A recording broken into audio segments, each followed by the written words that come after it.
Selanjutnya, pengorbanan adalah manifestasi dari satu watak yang kita kenal sebagai cinta. Orang itu kalau mode hidupnya adalah cinta, maka pengorbanan itu bukan sesuatu yang berat. Kalau orang sudah jatuh cinta, tadi kan di antara yang memudahkan orang berkorban itu kan ego yang rendah. Dalam cinta bahkan ego ini bisa serendah mungkin, ada yang bilang bahkan sampai hilang. Karena dalam cinta yang ada di pikiran, yang hidup dalam diri seorang pecinta adalah yang dia cintai. Bagi orang yang seperti ini, bahkan hidupnya sendiri adalah persembahan terhadap yang dia cintai. Maka pengorbanan itu dekat dengan cinta. Pengorbanan yang tulus adalah manifestasi dari cinta yang juga tulus. Rumus pertama itu. Sebaliknya, kalau engkau cintamu tulus, maka akan lahir dari situ pengorbanan yang sama tulusnya. Tapi kalau cintamu berpamrih, ya pengorbanannya menanti balasan, menanti terwujudnya pamrih tadi. Jadi ini ada hubungan timbal balik. Orang yang pecinta sejati akan terdidik dirinya untuk mudah melakukan pengorbanan. Dan orang yang membiasakan dirinya untuk berkorban, menghidupkan karakter-karakter seorang yang mudah berkorban, maka akan terbentuk jiwa pecinta dalam dirinya. Kalau cintanya masih berpamrih, ya pengorbanannya juga masih berpamrih, masih ingin balesan. Kamu sudah tak traktir hampir tiap malam minggu, masa di WA saja ndak bales? Nah, itu mungkin ada pamrihnya. Minta dibales. Minta rewardnya. Minta balasannya. Kalau masih ada pamrih-pamrih berarti belum tulus. Ya pengorbanannya juga belum tulus. Dikalkulasi terus, dihitung terus. Selama aku bersamamu, sudah habis berapa aku? Nah, itu berarti masih kalkulasi-kalkulasi yang berpamrih, bukan cinta. Maka biasakan berkorban, biasakan melakukan pengorbanan. Selain tadi dia sebagai jalan untuk sukses, dia juga sebagai manifestasi dari cinta. Oke, saya lanjutkan. Jadi manfaat pertama itu. Selanjutnya, pengorbanan juga punya nilai pembebasan diri dari ego. Orang yang berkorban itu kan orang yang sedang nantang egonya. Manusia itu kan biasanya ingin senangnya sendiri, ingin enaknya sendiri, ingin benarnya sendiri. Sementara dalam berkorban, itu orang melakukan yang sebaliknya. Dia ingin orang lain bahagia. Dia ingin yang dia miliki diberikan pada orang lain. Jadi ini kan nabrak semua dengan ego. Maka berkorban itu ekuivalen dengan ketika orang membebaskan diri dari egonya. Jadi lanjutannya cinta tadi, berkorban itu manifestasi dari cinta, dan berkorban itu pembebasan diri dari ego. Ya, karena kalau egonya masih besar, pengorbanannya juga biasanya masih ada pamrih-pamrih egoisnya. Jadi pamrih egois itu contohnya di situ saya tulis misalnya kalau ada orang ngomong, loh saya melakukan ini demi cinta misalnya. Karena aku mencintaimu maka aku lakukan ini. Sudah aku korbankan macam-macam banyak hal untukmu. Nah ini menunjukkan sebenarnya ya pusatnya masih aku. Kalau pusatnya masih aku, masih egois. Kalau masih egois biasanya pengorbanannya belum tulus. Masih ada pamrih-pamrih. Maka pengorbanan ini selain dia jalan kesuksesan, selain dia akan melahirkan pribadi yang penuh cinta, sekaligus dia akan melatih kita untuk tidak terkungkung oleh ego. Selanjutnya, pengorbanan juga punya manfaat apa? Melatih diri kita untuk tidak terikat. Kalau urusan harta berarti kalau bahasa Jawanya tidak kedunyan. Kalau urusan uang berarti tidak motor duiten. Kalau urusan pokoknya tidak terikat dunia. Tidak terikat dunia itu ya. Dunia itu tidak terlalu berat dan tidak terlalu kita berati dalam hidup ini. Orang yang mudah berkorban, bahasa Jawa ini mungkin nyah-nyoh, itu kan orang yang tidak sangat terikat dengan hartanya. Orang yang pelit, orang yang susah sekali berkorban, itu biasanya orang yang sangat terikat dengan kepemilikannya. Semakin orang terikat dan tergantung pada kepemilikan, biasanya semakin susah dia berkorban.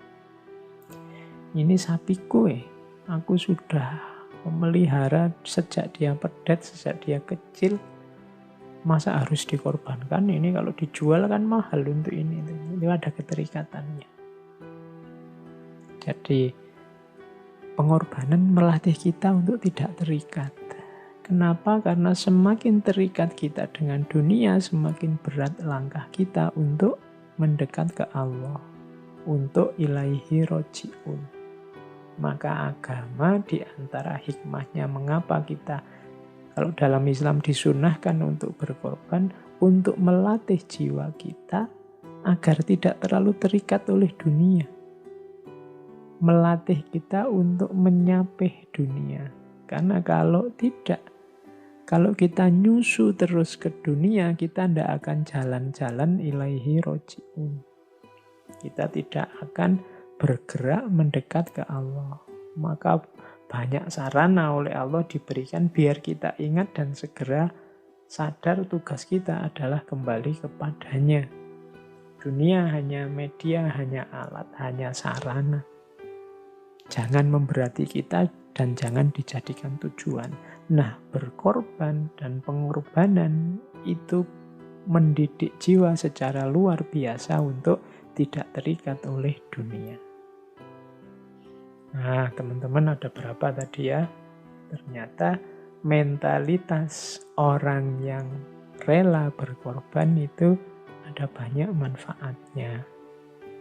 Selain tadi merintis jalan untuk sukses, kemudian juga pembebasan diri dari ego, kemudian juga melahirkan jiwa yang penuh cinta, dan juga melatih kita untuk tidak terikat oleh dunia. Selanjutnya, ada lagi ternyata manfaatnya apa? Logika tirakat. Logika tirakat itu maksudnya apa? Berkorban. Ini adalah gaya hidup yang menggunakan logika tirakat. Logika tirakat itu apa? Tirakat mungkin kalau yang teman-teman Jawa sudah akrab ya. Istilah tirakat. Dekat dengan bahasa Jawa taroka. Taroka itu meninggalkan. Tirakat itu tarak. Jadi menjauh sebentar dari dunia. Kenikmatan-kenikmatannya, hiruk pikuknya, untuk menggembleng diri pada saatnya kalau nanti sudah tangguh kembali lagi ke kancah kehidupan nyata. Itu tirakat namanya. Nah, pengorbanan ini adalah salah satu modus, salah satu cara untuk bertirakat. Logika tirakat itu apa sih? Di situ saya tulis ada beberapa.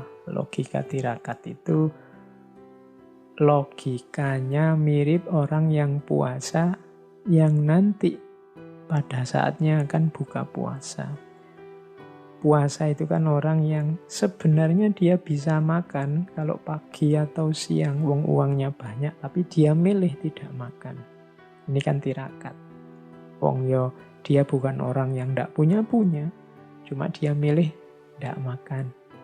Demi apa? Nanti ada kebahagiaan lebih besar, namanya buka puasa. Jadi ilustrasinya logika tirakat itu yo kita puasa demi buka puasa. Orang yang berkorban tadi kan begitu. Loh kalau mau kamu nikmati kepemilikanmu apapun. Tapi ya hanya itu yang akan kamu rasakan. Tapi kalau kamu mau tirakat sebentar, sudahlah yang kamu miliki biar dimanfaatkan dulu untuk orang lain yang lebih butuh. Nanti ada buka puasanya. Jadi kamu menahan dulu demi nanti. Sama dengan logika orang yang melekan itu begadang demi istirahat yang lebih lelap. Tahajud itu kan ada juga efek begadangnya, tapi demi kebahagiaan yang lebih sejati. Ini kan tirakat, ada sengsaranya sedikit, tapi nanti bahagianya jauh lebih besar. Ada capeknya sedikit, ada laparnya sedikit, tapi nanti kalau buka luar biasa nikmatnya. Sakit demi lebih sehat. Ini logika tirakat. Hari ini kan musimnya goes, musimnya sepedaan. Di mana-mana orang sepedaan. Lu sepedaan itu kan sakit, wong capek. Tapi banyak orang melakukan sepedaan, ndak apa-apa, sakit sedikit, capek sedikit apa, demi lebih sehat. Kalau boleh milih yang enak kan di rumah saja tidur, apalagi dingin-dingin seperti hari ini musimnya. Tapi kan pagi-pagi milih keluar, naik sepeda sampai jauh, sampai keringetan. Itu kan ndak enak sebenarnya, capek, tapi demi lebih sehat. Ini logika tirakat. Menyepi demi bisa tangguh nanti kalau sudah ndak sepi lagi, kalau sudah ramai. Ini uzlah. Uzlah itu kan orang menjauh dari dunia biar tidak tergoda, kemudian melatih mental yang kuat, yang tangguh dari godaan. Kalau sudah tangguh, balik lagi ke dunia ramai dan dia sekarang sudah tidak tergoda lagi. Ini namanya berkorban, namanya tirakat. Menahan demi ketepatan saat melampiaskan. Ini tirakat. Mau ngomong, mau komentar, mau ngeritik orang, ditahan dulu. Ini sebenarnya tidak enak. Tapi coba berkorban dulu, ditahan dulu, tirakat dulu.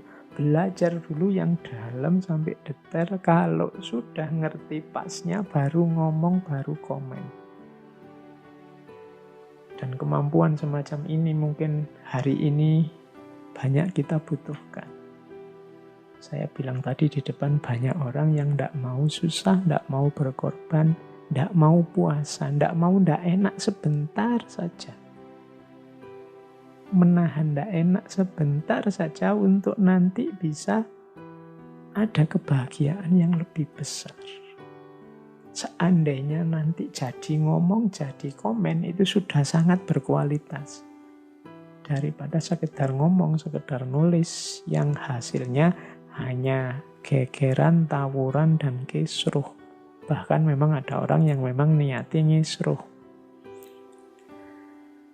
Nah, jadi berkorban itu melatih logika tirakat. Meninggalkan sesuatu demi kemanfaatan yang lebih besar saat nanti kembali. Ini tirakat. Memberi sesuatu demi kelegaan terlepasnya dari sesuatu dan kepuasan karena bisa membantu. Jadi sakit sebentar demi sehat yang sejati dan lebih panjang. Menyepi sebentar demi ketangguhan jiwa saat ramai. Menahan sebentar demi ketepatan saat melampiaskan. Ini tirakat. Nah, pengorbanan itu melatih jiwa tirakat ini. Karena modusnya pengorbanan itu kan modus tirakat.